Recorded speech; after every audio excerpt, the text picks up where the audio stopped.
जैसा कि हम कर रहे थे लोकतंत्र, और लोकतंत्र के अपने यानी गुण हमने कर लिए थे, और लोकतंत्रात्मक शासन व्यवस्था के दोष के कुछ पॉइंट हमने कर लिए थे। बाकी शेष बचे हुए पॉइंट आज हम करेंगे। तो हम क्या कर रहे थे, लोकतंत्रात्मक शासन व्यवस्था के लोकतंत्रात्मक शासन व्यवस्था के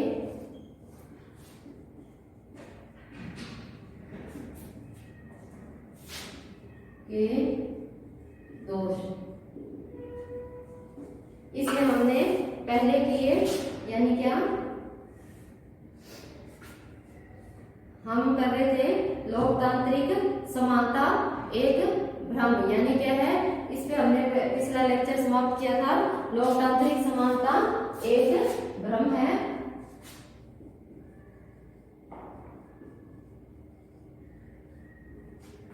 समानता एक भ्रम, यानी क्या है, लोकतंत्र क्या है, समानता की बात करता है, यानी लोकतंत्र में क्या है, यानी विधि का शासन इसकी एक महत्वपूर्ण विशेषता है, जिसमें कहा गया है कि विधि के समक्ष सभी व्यक्ति समान है, चाहे वो किसी जाति के हो, धर्म के हो, स्त्री हो, पुरुष हो, अमीर हो, गरीब हो। लेकिन क्या है, हम दोष में एक ये विवेचना करेंगे कि लोकतांत्रिक समानता क्या है, एक भ्रम मात्र है, एक सैद्धांतिक दिखावा मात्र है। वास्तव में क्या है, लोकतंत्र में क्या है, समानता का अभाव पाया जाता है। कैसे? क्योंकि लोकतंत्र में कुछ साधन संपन्न व्यक्ति ही चुनाव लड़ते हैं, और साधन संपन्न व्यक्ति ही क्या है, यानी वोटों को प्रभावित करते हैं। यानी क्या है, अमीर व्यक्ति तो यानी चुनाव लड़ ही नहीं सकता। तो हम कह सकते हैं कि लोकतांत्रिक समानता क्या है, एक भ्रम है, और इसमें क्या है, यानी शक्तिशाली और क्या है, पूंजीपति लोगों का ही इसमें हाथ रहता है, और जो लोग राजनीतिक पार्टियों को सपोर्ट करते हैं वही अपने विजयी होने के पश्चात उनके कार्यों की ही पूर्ति होती है, और साधारण जन को यानी और कोई ध्यान नहीं दिया जाता। अगला पॉइंट हमारा है क्या, अनुत्तरदायी शासन। अनुत्तरदायी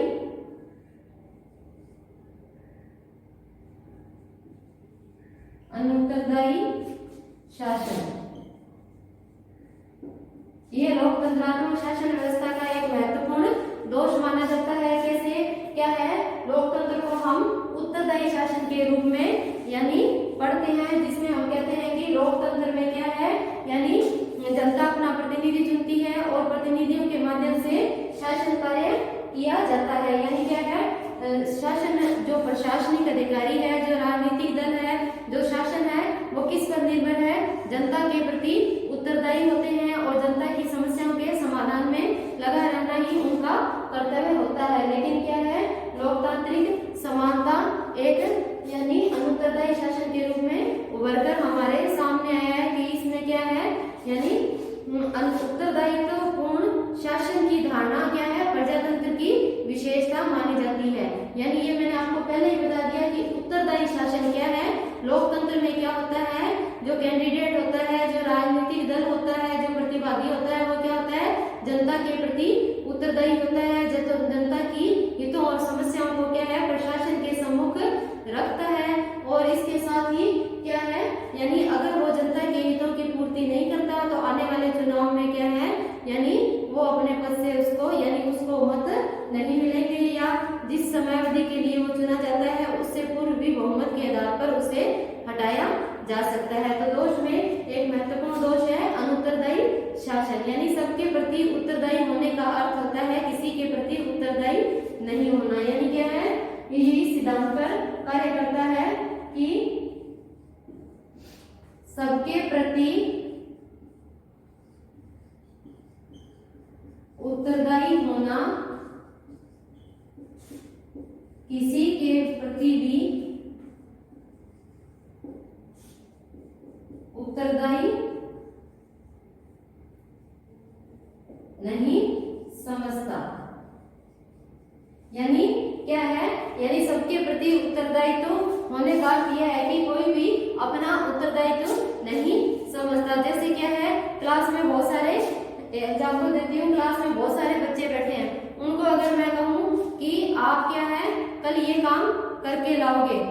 तो यानी नेक्स्ट डे यानी बच्चे कहेंगे कि जब उनसे पूछा जाएगा कि आपने या कोई काम जो दिया था मैम ने वो पूरा किया है या नहीं, तो बच्चे कहेंगे आगे से आगे भी एक दूसरे पर अपना बर्बाद डालते रहेंगे। जबकि मैं पर्टिकुलर किसी बच्चे को क्लास में खड़ा करके कहूँ कि आपको ये काम करना है और जरूरी ही करना है, तो वो अपना उत्तरदायित्व समझेगा। इस प्रकार हम कह सकते हैं कि सबके प्रति उत्तरदायित्व, किसी के प्रति उत्तरदायित्व न होना के सिद्धांत इसका एक महत्वपूर्ण दोष है। प्रजातंत्र में शासक अपने उत्तरदायित्व को क्या है एक दूसरे पर डाल देते हैं। वही बात कक्षा के विद्यार्थी, मैडम हमने सोचा ये कर लाएगा, मैडम हमने सोचा ये कर लाएगा, ठीक है, तो या एक व्यक्ति को या एक बच्चे को खड़ा करके हम कह देंगे तो वो अपना उत्तरदायित्व समझेगा।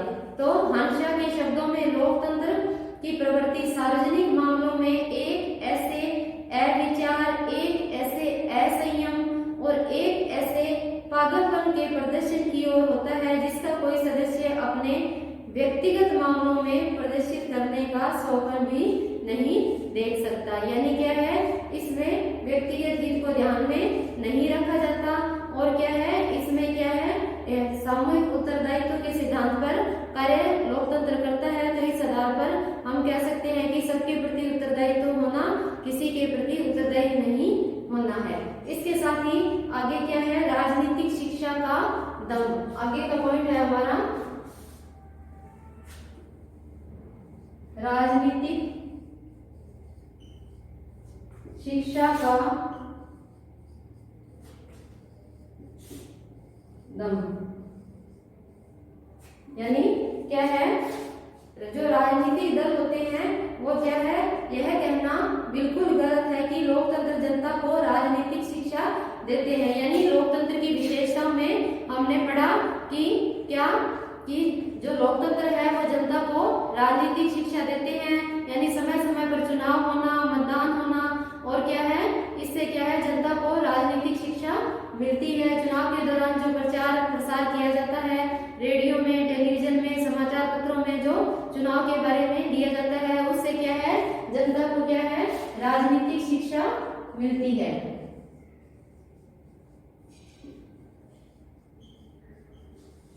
राजनीतिक शिक्षा प्राप्त होती है, लेकिन वास्तव में क्या है, यह एक भ्रम मात्र है। कैसे, प्रत्येक बात को जनता के सामने इस रूप से प्रदान कर जनता को भ्रमित कर या विशेष रंग में रंगकर प्रस्तुत करते हैं। कौन?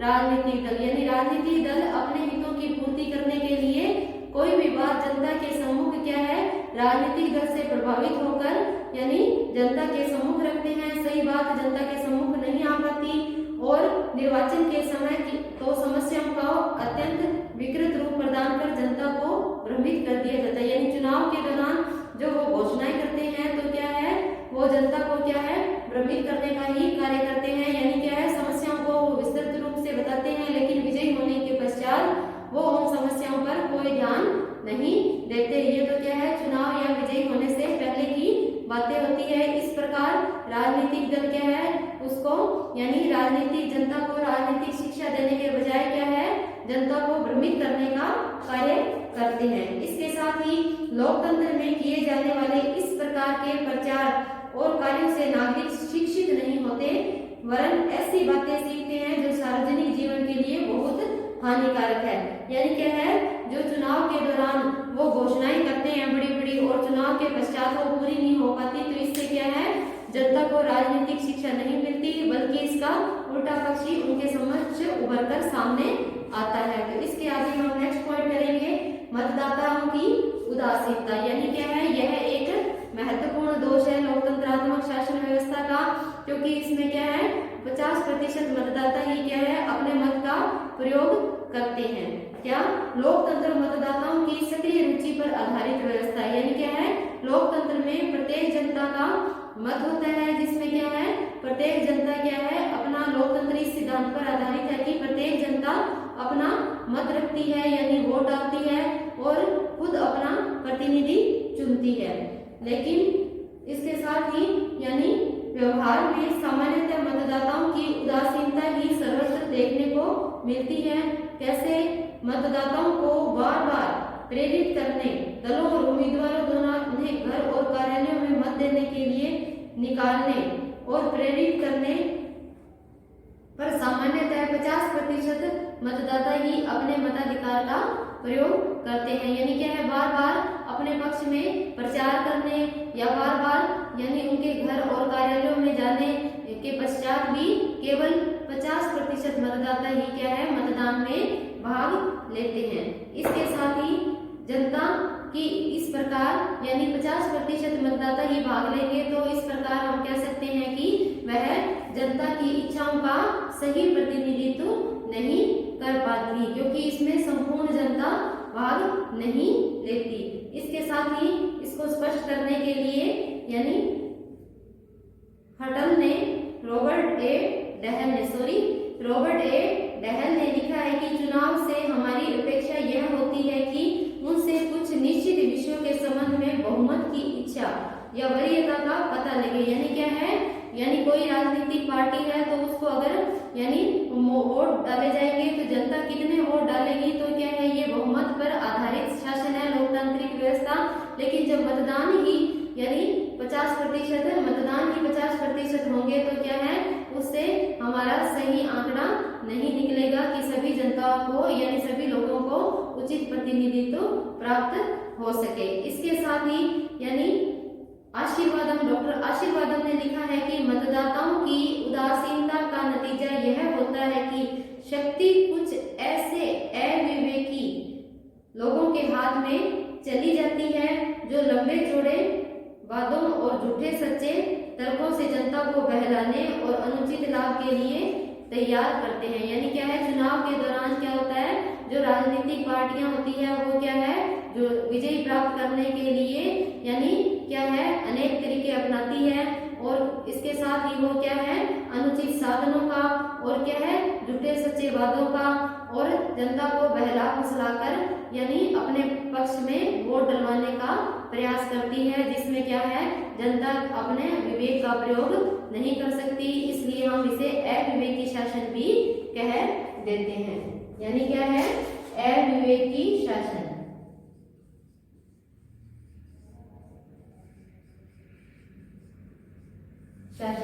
इसके साथ ही हम नेक्स्ट पॉइंट पढ़ेंगे, पेशेवर राजनीतिज्ञों का विकास। यानी क्या है, इसमें लोकतंत्र से यह आशा की जाती है कि योग्य और ईमानदार व्यक्ति राजनीति में रुचि लेंगे, लेकिन व्यवहार में स्थिति इसके बिल्कुल विपरीत होती है। कैसे? पश्चिमी और कार्यकुशल व्यक्ति अपने जीविकोपार्जन में लगे रहते हैं। यानी क्या है, परिश्रमी और कार्यकुशल व्यक्ति, हम कह सकते हैं परिश्रमी और कार्यकुशल व्यक्ति, या यूं कह लो कि क्या है, डॉक्टर, वकील, इंजीनियर है, जो अपने काम से जुड़े हुए हैं, वे क्या है, राजनीति यानी चुनाव में खड़ा होने की उनकी कोई मंशा नहीं होती है। दूसरा, परिश्रमी और कार्यकुशल व्यक्ति क्या है, राजनीति से दूर ही रहना चाहते हैं और ईमानदार व्यक्ति राजनीति में रुचि नहीं लेते, लेकिन व्यवहार में स्थिति इसके विपरीत हो जाती है कि परिश्रमी और कार्यकुशल व्यक्ति अपने जीविकोपार्जन में लगे रहते हैं और राजनीति में सक्रिय रूप से भाग नहीं लेते। यानी क्या है, वो अपने यानी रोटी कपड़ा और मकान उनके जुगाड़ में ही लगे रहते हैं और उनको राजनीति या अपने मत से कोई फर्क नहीं पड़ता। इसके साथ ही दूसरी ओर जब किसी व्यापार, शिल्प या पेशे को ईमानदारी और योग्यता के साथ नहीं कर पाते तो वे राजनीति को ही अपना धंधा बना लेते हैं और भ्रष्ट साधनों के द्वारा आर्थिक शक्ति संचित कर निरंतर चेष्टा करते रहते हैं। भारत आदि देशों में इस प्रकार की प्रवृत्ति देखी जाती है। यानी जो क्या है, कार्यकुशल व्यक्ति नहीं होते, जो क्या अपने व्यापार इत्यादि में यानी उनको क्या है, योग्यता के साथ कार्य नहीं कर पाते, वे क्या है, राजनीति को अपना धंधा बना लेते हैं और उसमें उचित और अनुचित साधनों से धन अर्जित करने का प्रयास करते हैं। इसके साथ ही अगला पॉइंट हम करेंगे, युद्ध और संकट के समय लोकतांत्रिक व्यवस्था क्या हो जाती है, निर्बल हो जाती है। तो युद्ध और संकट के समय, युद्ध और संकट के समय निर्बल, यानी क्या है, राजतंत्र और अधिनायक तंत्र में तो क्या है, एक व्यक्ति और कुछ व्यक्ति क्या है, जल्दी से निर्णय ले लेते हैं, लेकिन लोकतंत्र में समस्त जनता की इच्छाओं को जान पाना कठिन है। इसलिए हम कह सकते हैं कि युद्ध और संकट के समय क्या है, लोकतांत्रिक व्यवस्था क्या होती है, निर्बल सिद्ध होती है। इसके साथ ही हम आगे का यानी करेंगे, यानी सत्ता के एकीकरण और सत्ता का फैलाव के कारण लोकतंत्र अनेक बार संकट का दृढ़ता के साथ मुकाबला करने में अक्षम सिद्ध होता है। यानी क्या है, जनता की अधिकता के कारण और सत्ता का फैलाव होने के कारण कई बार क्या है, लोकतांत्रिक व्यवस्था में क्या है, जल्दी और शीघ्रतापूर्ण निर्णय नहीं लिए जा सकते। इस प्रकार निष्कर्ष रूप में हमने यानी क्या है, हम कह सकते हैं कि लोकतांत्रिक शासन व्यवस्था में अनेक दोष बतलाए जा सकते हैं, पर इस शासन व्यवस्था में निश्चित रूप से कुछ कमियां हैं, लेकिन लोकतांत्रिक शासन में विविध दोष बतलाए जाते हैं। यानी क्या है, लोकतांत्रिक व्यवस्था के हमने गुण और दोष दोनों का वर्णन किया, विशेषताओं का वर्णन किया, जिसमें हमने विशेषताओं में या गुणों में हमने ये जाना कि लोकतांत्रिक व्यवस्था ही सर्वश्रेष्ठ शासन व्यवस्था है, क्योंकि इसमें अधिकतम व्यक्तियों के अधिकतम हित की पूर्ति होती है, और इसमें क्या है, प्रत्येक जनता का मत होता है, और क्या है, राजनीतिक जो पॉलिटिकल पार्टियां होती है वो जनता की मांगों को क्या है, सरकार तक पहुंचाती है। यानी राजनीतिक दल क्या है, मीडिएटर के रूप में कार्य करता है, और क्या है, क्रांति की संभावना कम रहती है। लेकिन इसके साथ ही यानी क्या है, राजतंत्र और अधिनायक तंत्र में एक व्यक्ति या कुछ व्यक्तियों के ही हितों की पूर्ति होती है। तो ये तो होगी लोकतंत्र के पक्ष में तर्क। इसके साथ ही यानी क्या है, हम इसके यानी दुष्परिणाम भी हमने पढ़े, क्या थे कि अनुत्तरदायी शासन है, यानी क्या है, एक सबके प्रति उत्तरदायित्व, किसी के प्रति उत्तरदायित्व न होने के सिद्धांत पर आधारित होता है।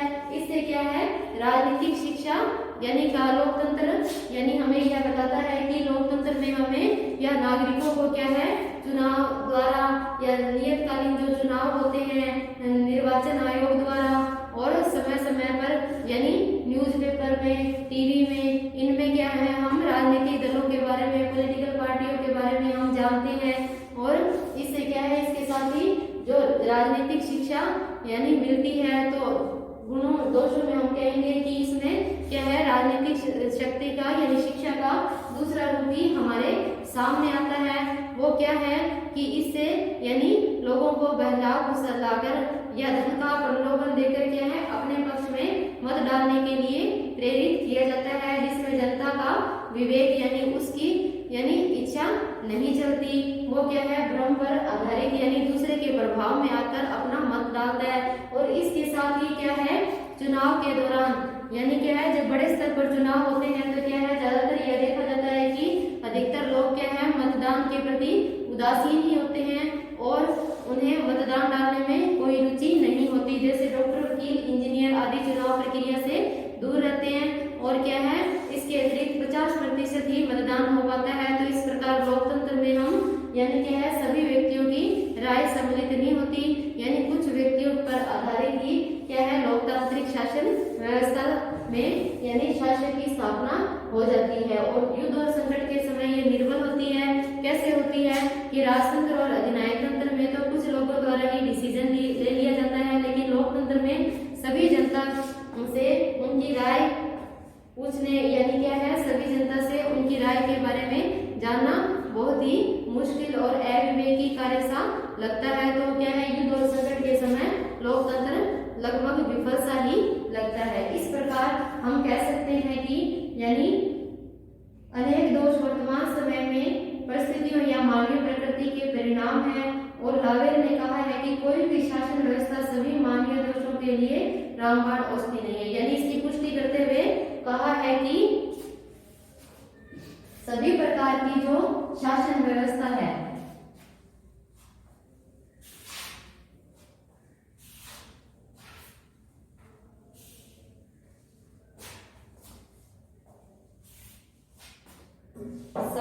प्रकार की, जैसे लावेल ने कहा, सभी प्रकार की शासन व्यवस्था, सभी प्रकार की शासन व्यवस्था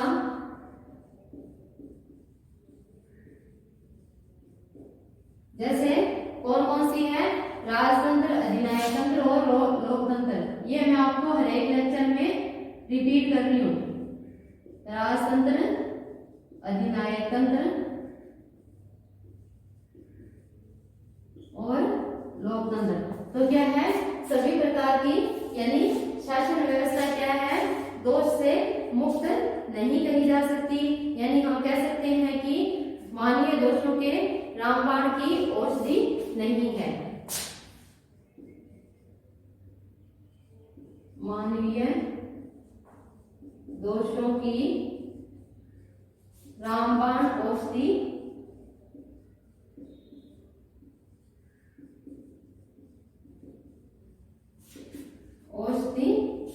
नहीं है। यानी क्या है, उन्होंने यह कहकर लोकतंत्र के पक्ष में मत दिया कि कोई भी शासन व्यवस्था को हम उपयुक्त नहीं कह सकते। यानी क्या है, सभी प्रकार की शासन व्यवस्था में कुछ गुणों के साथ साथ कुछ मात्रा में दोष भी पाए जाते हैं, लेकिन यानी तीनों प्रकार की शासन व्यवस्था, राजतंत्र, अधिनायक तंत्र और लोकतंत्र को देखते हुए हम कह सकते हैं कि लोकतंत्र ही योग्य व्यक्तियों का शासन है और लोकतंत्र में ही सभी जनता के हितों की पूर्ति होती है। इसके साथ ही ब्राइस के शब्दों में कहा जा सकता है कि लोकतंत्र पर अनेक आरोप प्रत्यारोप किए जाते हैं, लेकिन लोकतंत्र से अच्छी शासन व्यवस्था की खोज मानव जाति ने अभी तक नहीं की है। क्या है, यानी हम लोकतंत्र के पक्ष में कह रहे हैं कि लोकतंत्र, राजतंत्र और अधिनायक तंत्र की तुलना में आज तक का अनुभव बताता है कि लोकतंत्र ही सर्वश्रेष्ठ शासन प्रणाली है और लोकतंत्र में ही अधिकतम व्यक्तियों के अधिकतम हितों की पूर्ति होती है। जनता की समस्याओं को सुना जाता है और जनता के विचार महत्व रखते हैं। अगर क्या है, जनता के हितों की पूर्ति नहीं होती तो क्या है, जनता उसे अपने पद से हटा भी सकती है। यानी उत्तरदायी शासन के रूप में लोकतंत्र कार्य करता है। और इन सबके अतिरिक्त यानी लोकतंत्र मानवीय व्यक्तित्व और चरित्र का विकास करने में भी समर्थ है।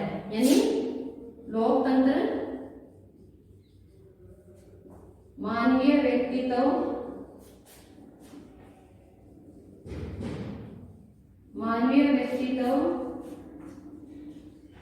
और चरित्र का निर्माण करता है।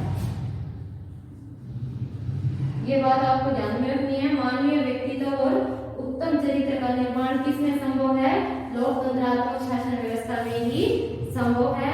तो अब हमने किए लोकतंत्रात्मक शासन व्यवस्था के दोष। कई बार ये क्वेश्चन आ जाता है, क्या लोकतंत्रात्मक शासन व्यवस्था अयोग्य व्यक्तियों का शासन है या सर्वोत्तम शासन है? तो इसमें सेम ही वही चीज हम पढ़ेंगे, बस पॉइंट के नाम थोड़े बहुत चेंज कर दिए और थोड़ी क्या है, लैंग्वेज चेंज होगी है लोकतंत्र के बारे में। यानी क्या है, क्वेश्चन यूं आ जाता है, क्या लोकतंत्र अयोग्य व्यक्तियों का शासन है?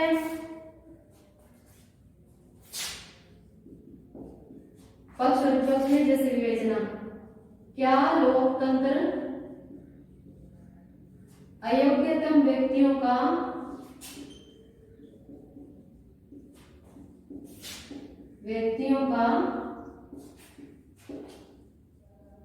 शासन है? दूसरा हम कहेंगे लोकतंत्र क्या है, सर्वोत्तम व्यक्तियों का शासन है। लोकतंत्र ही सर्वोत्तम शासन है। तो क्या है, इसमें अयोग्य में हमारे क्या हो जाएंगे, दोष आ जाएंगे जो हमने पढ़े, और सर्वोत्तम में क्या आ जाएंगे, गुण आ जाएंगे। लेकिन आपकी बुक में इस संबंध में अलग पॉइंट दिए हुए हैं, बाकी सारा मैटर तो यही होगा।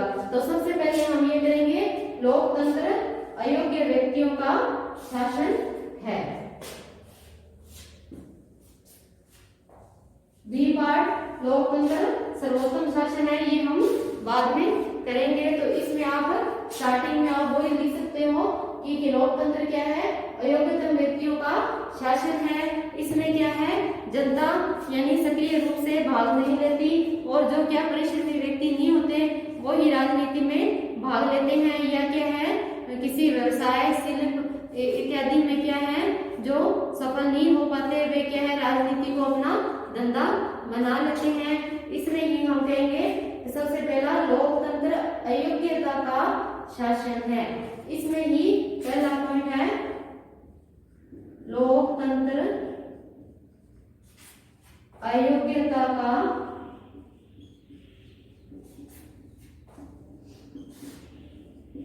शासन। ऐसा माना जाता है कि लोकतंत्र के दौरान जो राजनीतिक शिक्षा दी जाती है क्या है, वो क्या है लोगों को यानी जनता को क्या है पद से भ्रमित करने का कार्य ही करती है। इसके अलावा वो कोई दूसरा कार्य नहीं करती। जैसे इस संबंध में लोकतंत्र अयोग्य व्यक्तियों का शासन है, इस संबंध में यानी टेरीलैंड और लेकी और अरस्तु ने अपने लोकतंत्रीय व्यवस्था के कटु आलोचक रहे हैं। कौन कौन से, अरस्तु, टेरीलैंड और लेकी। अरस्तु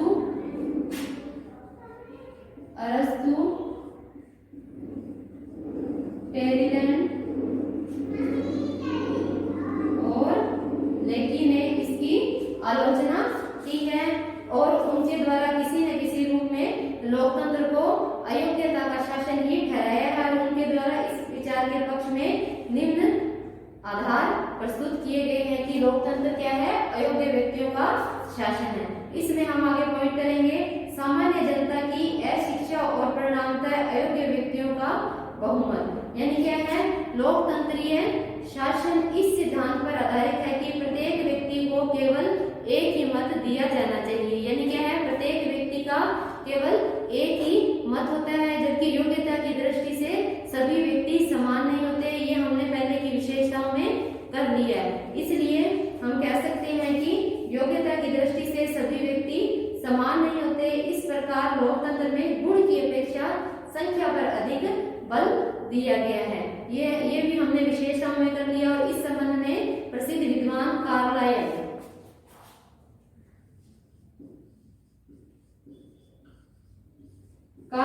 ने इसकी पुष्टि करते हुए कहा है कि विश्व के एक योग्य व्यक्ति के साथ क्या होते हैं, लगभग 9 मूर्ख होते हैं और सभी को समान राजनीतिक शिक्षा देने का परिणाम मूर्खों के सरकार की स्थापना करना है। यानी क्या है, 9 व्यक्तियों के साथ यानी क्या है, एक योग्य व्यक्ति के साथ 9 मूर्ख होते हैं, ऐसा मानना है।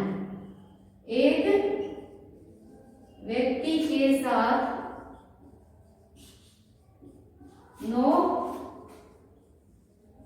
मूर्ख व्यक्ति होते हैं, ऐसा कार्लायल का मानना है कि सभी व्यक्ति योग्यता और शिक्षा की दृष्टि से समान नहीं होते। इस प्रकार निर्धनतम और क्या है, अनविज्ञतम और अयोग्यतम व्यक्तियों की सरकार कहा जा सकता है। निर्धनतम, अयोग्यतम और अनविज्ञ व्यक्तियों की सरकार भी कहा जा सकता है।